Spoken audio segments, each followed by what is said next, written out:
Okay, now we're going to talk about Jake Paul versus Mike Perry. This one was a beautiful card.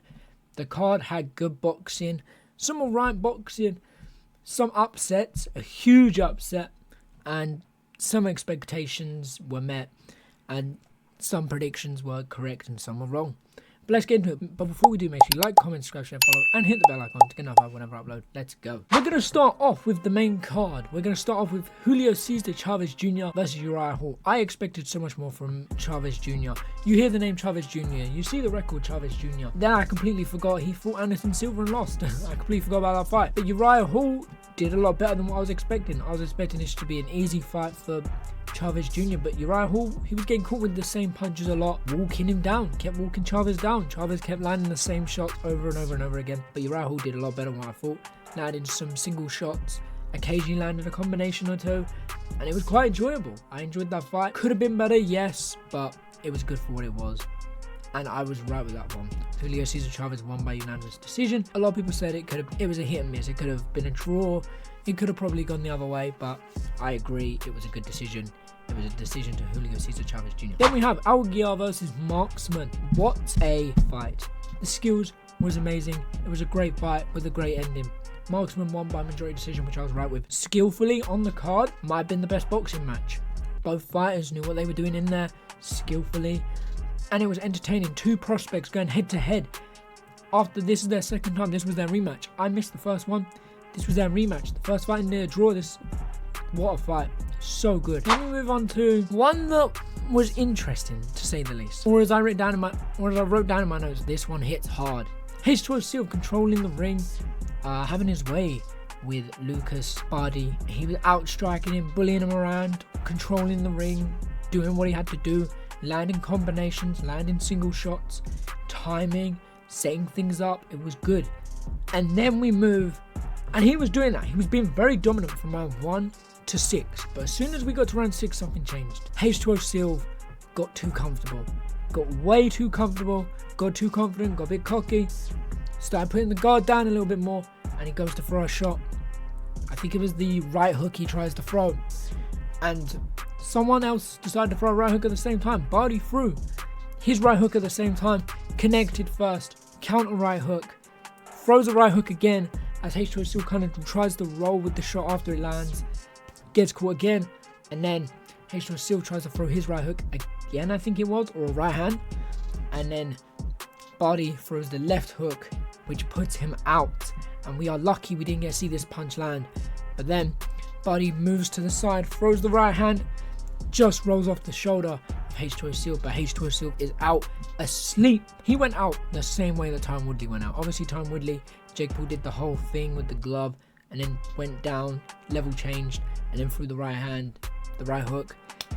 But the way that he was out the same way that Tyron Woodley was out, which means he was out cold, and it was bad. A lot of people are saying KO contender of the year. I agree.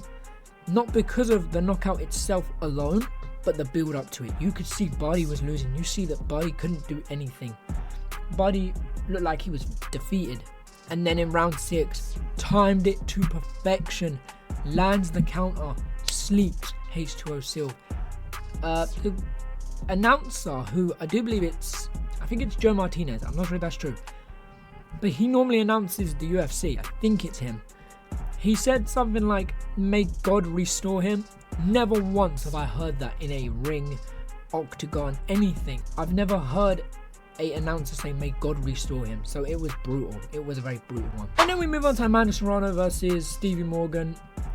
Amanda Serrano done what she had to do, what she was gonna do. She outclassed and outboxed Stevie Morgan. This was Stevie Morgan's biggest fight, and I feel like she did crumble under the pressure.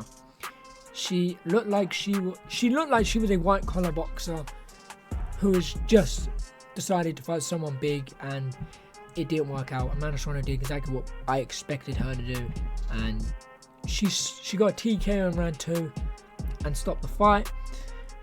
I'm not going to sit and be like, "Oh, that was amazing from Amanda Serrano." Obviously, Amanda Serrano did what she had to do. She did what she was going to go in and do. It's not spectacular what she did, but I'm here for it. I'm ready for Amanda Serrano versus Katie Taylor too. I mean, we now see that Amanda Serrano has the bit of the oomph in her to try and take out someone. So hopefully she brings that against Katie Taylor, and Katie Taylor brings it as well. And then we had Jake Paul versus Mike Perry. Let's start off with round 1. Mike Perry was dropped. Mike Perry got dropped, he got up. You could tell that shot didn't hurt Mike, because Mike got dropped the same way in the stream. I said it was the same way that Gibb got dropped. It was cool, and he got back up straight away. Difference is Gibb had a weird stance, so it obviously hurt a lot more. But Mike Perry wasn't hurt after the round 1 knockdown. Why do I say that? I'll explain in a bit. But like I said, Jake Paul did exactly what he needed to do. Keep up range and box Perry. He had to keep up range, use the jab to the body, hook to the head, like he does. But Mike Perry walked him down, which I was surprised with. Mike Perry walked him down a hell of a lot. Oh, well, no, I'm not surprised at that. Mike Perry done exactly what we expect. Mike Perry walks his opponents down because he is deadly. And then Mike Perry gets dropped again. This time he takes the 8 count, which is good. That means he was hurt. Mike Perry knows when he's hurt, take the 8 count, get up, you'll be alright. And that's what he did. He got the 8 count, he got up, and he was fine. But he kept stalking Jake, keeping the head on the center line at all times with the guard kind of here, like a bare knuckle kind of thing that he does, and just walked down Jake, and Jake just kept landing the shots. There was things here and there that I liked from Mike Perry, cutting angles every now and then. Jake Paul done the same thing, cutting a few angles, but nothing really too impressive from Jake right now. Mike needed to get on the inside though. At all times, Mike needed to get on the inside and work Jake, and he just couldn't get on the inside. I don't know what it was. It was Jake landing the shots, him not using his head movement and just walking. He just couldn't get in. He had to land combinations and not single shots. He kept landing single shots, which was great. Mike Perry, a man who kept his head on the center line the whole time, should not have landed a single shot. Jake Paul should have ended this fight in round 1, in my opinion. He should have done it, and he just couldn't. In one round, I can't remember what round it was, Jake Paul's legs kind of went out for a second, but I do believe that could have been a slip because everyone was complaining about the Celsius on the canvas, because a lot of people kept slipping on it. Shadesha Green, who won earlier on in her fight, she slipped on the Celsius as well. A lot of people were slipping on that. So they didn't, obviously it wasn't, Jake Paul didn't get dropped, but it was like a little slip there. Jake Paul was gassed heavily after round 1. Perry was hurt multiple times and Jake appeared to struggle to get him out. I've said this to people and people have gone, nah man, Jake did not struggle to get him out of there. Jake struggled. Jake was trying to get him out of there in like 3 rounds. Round 1 when he first dropped him. Then later on in, I think it was round 4 or 5, he tried to blitz him. Mike Perry just walked forwards and Jake just walked back and stopped throwing. And then in round 6, just before Jake Paul obviously dropped him, ended him, he definitely struggled. In my opinion, he struggled. Jake weighed possibly 30 pounds heavier. We heard Mike Perry say he was about 190 on the night. Jake Paul 100% blew 220, maybe 230, which sucks because Mike Perry doesn't fight anywhere near the 200s, I do believe. So fair play to Jake, but definitely is a weight bully. He did what he had to do. Skillfully, terrible. Skillfully, Jake Paul was not good. I've seen people go, oh, this was amazing from Jake. You can't say Jake won't lose against these guys. Jake has shit skill. His guard is down. When he threw a backhand, if you look very carefully, Jake Paul, his leg came off the canvas. But I'm not here to hate on Jake. Jake did what he had to do. I don't like Jake, but he did what he had to do and he won. Got it stopped in round 6.